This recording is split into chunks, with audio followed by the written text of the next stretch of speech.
자, 저번 주 과제에서 대다수의 사람들이 틀린 문제가 이거였어요.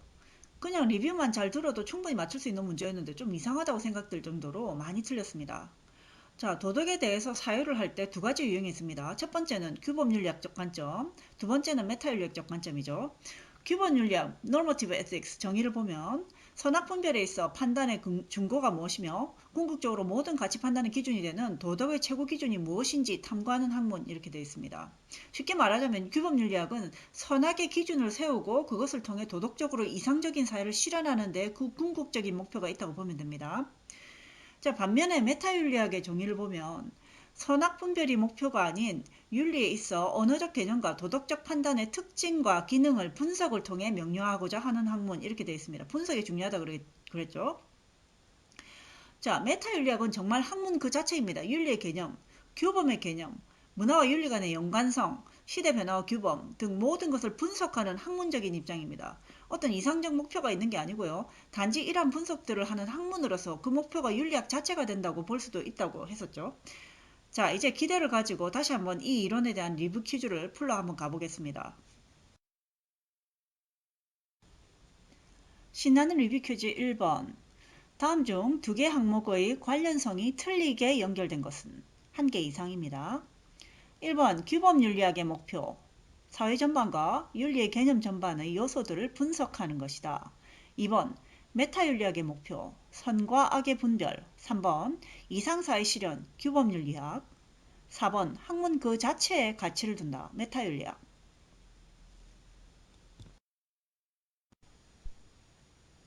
자, 우리 교재 전체를 통틀어서 가장 중요한 이론들 중 하나인 노동의 패러다임 시프트 이론입니다.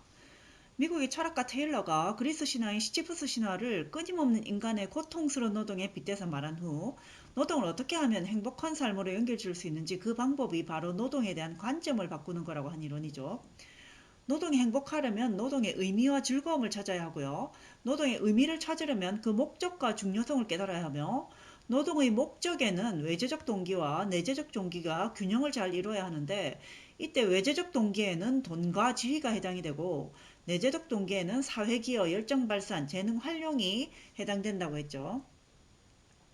그리고 일의 즐거움을 찾아야 한다는 건 당장 찾아지는 게 아니고 키워나가야 한다고 했죠.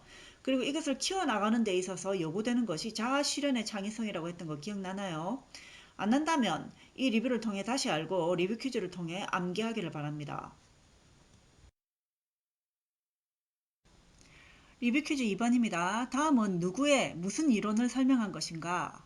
그리스 시지프스 신화를 현대의 노동에 빗댄 후에 노동의 의미와 즐거움을 찾으면 반복되는 노동이 행복으로 변할 수 있다는 취지의 이론. 자, 누구의 이론이며 그 이론의 이름을 적으시면 됩니다. 2번, 노동을 통해 행복한 삶을 영위할 수 있으려면 노동의 A와 B를 찾아야 하고 노동의 A는 노동의 C와 D를 찾음으로 알 수 있다.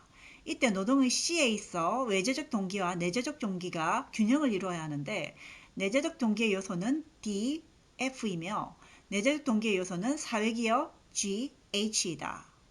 자, 답을 다 적어 넣으시면 됩니다.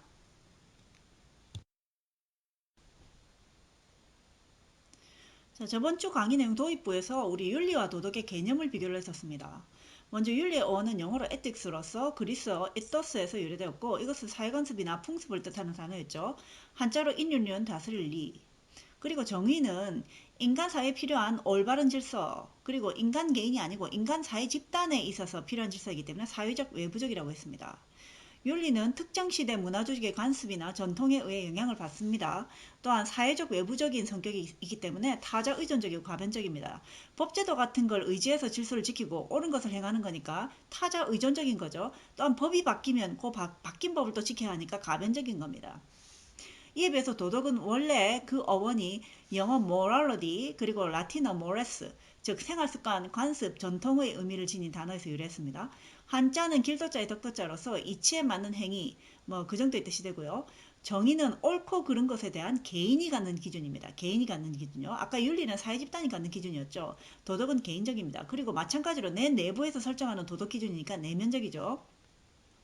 도덕도 윤리와 같이 특정 시대 문화조직의 간섭이나 전통에 영향은 받죠. 한국의 21세기 개인이 갖는 도덕 기준과 19세기 아마존 부족의 개인이 갖는 도덕 기준은 다르다는 것입니다.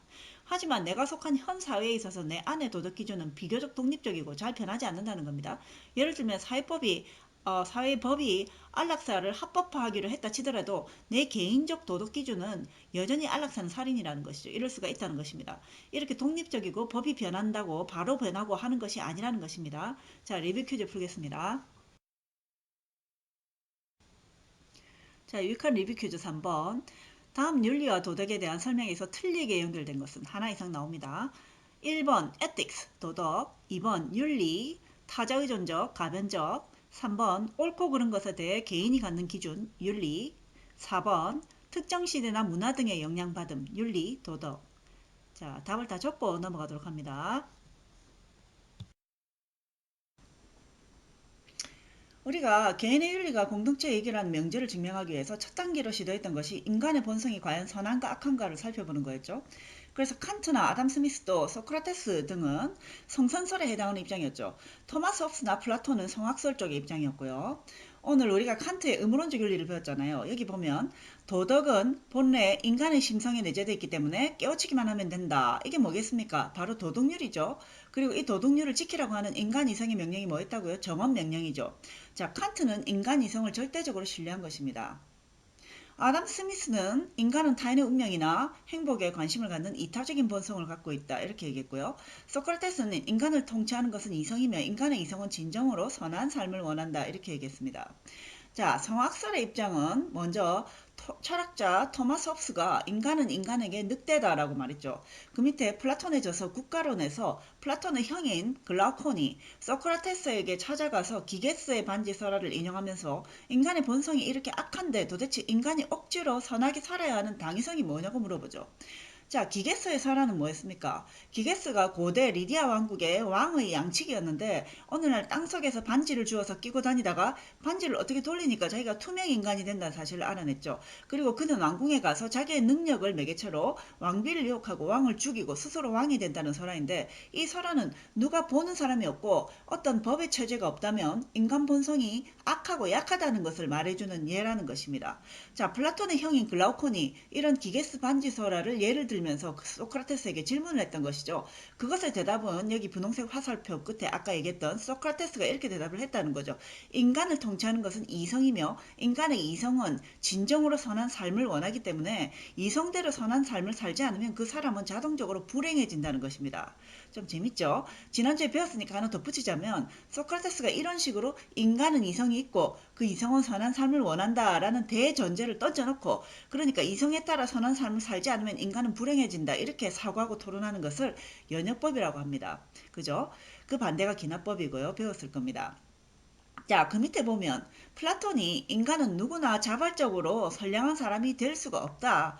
그렇게 강제될 뿐이다 라고 역설을 했는데 그가 국가론에서 그의 형을 내세웠지만 실은 인간은 어떤 강력한 국가와 법이라는 체제가 필요한 윤리적으로 연약한 존재다 라는 자신의 생각을 피력을 한 것입니다. 즉 성악설 쪽의 입장인 거죠. 자, 리뷰 퀴즈 하나 풀겠습니다. 리뷰 퀴즈 4번. 다음의 가로 안에 단어나 이름을 적어 넣으시오. 1번. A의 저서 국가론에는 글라우콘이 B에게 C 설화를 인용하면서 인간이 선하게 살아야 하는 이유가 뭐냐고 질문한다. 2번. 도덕은 본래 인간의 심성에 내재해 있기 때문에 단지 깨우치기만 하면 된다. 누가 한 말인가요?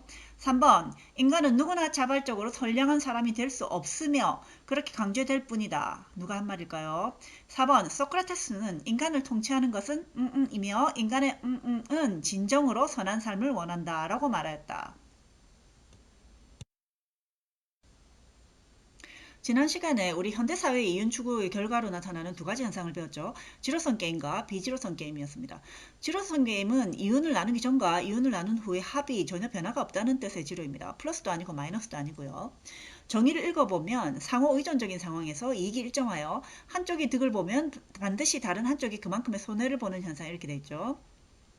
예를 들어서 내가 윤정이와 고은이에게 CD 5장을 주면서 나눠서 가지라고 했을 때 만약 윤정이가 3개를 가지면 자동적으로 고은이는 2개를 가지게 돼 있죠.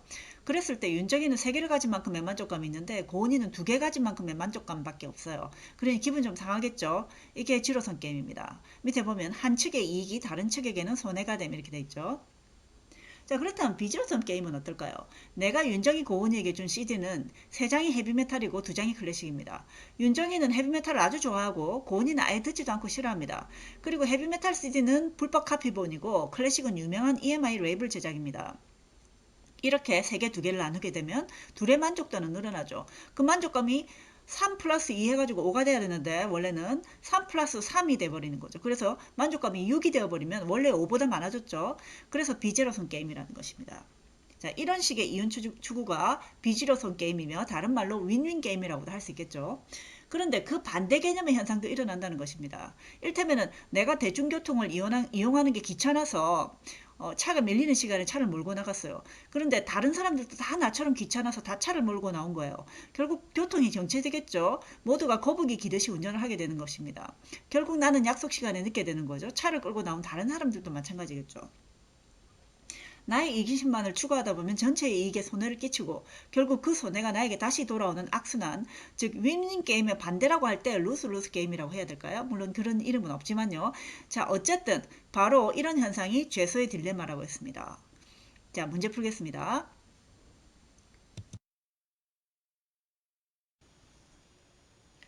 마지막 리뷰 퀴즈 5번입니다. 다음의 상황들이 제로섬 게임인지 비제로섬 게임인지 괄호 안에 적어 넣으시오. 1번 A는 코로나 사태가 장기화될 것을 알고 마스크와 손소독제를 창고 가득 사재기해 놓았다. 그런데 알고 보니 많은 장사꾼들이 A와 같은 생각으로 사재기를 하는 바람에 정작 필요한 의료진들마저 방역 제품을 쓰지 못하자 병원 내에 집단 감염이 일어나 의료 붕괴 사태에 이르렀다. 이 와중에 A는 감염이 되어 병원을 가야 했으나 의료진이 부족하여 제대로 된 조치를 받지 못하는 상황에 처하게 되었다. 이것은 제로섬 게임인가 아니면 비제로섬 게임인가? 2번 A와 B는 횟집에서 4만원짜리 2인용 세트 메뉴를 함께 먹었다. 식사 후 A는 카드 한도 초과로 마침 가지고 있던 현금 10,000원을 내고 B는 어쩔 수 없이 3만원을 냈다. 이것은 제로섬 게임인가 비제로섬 게임인가?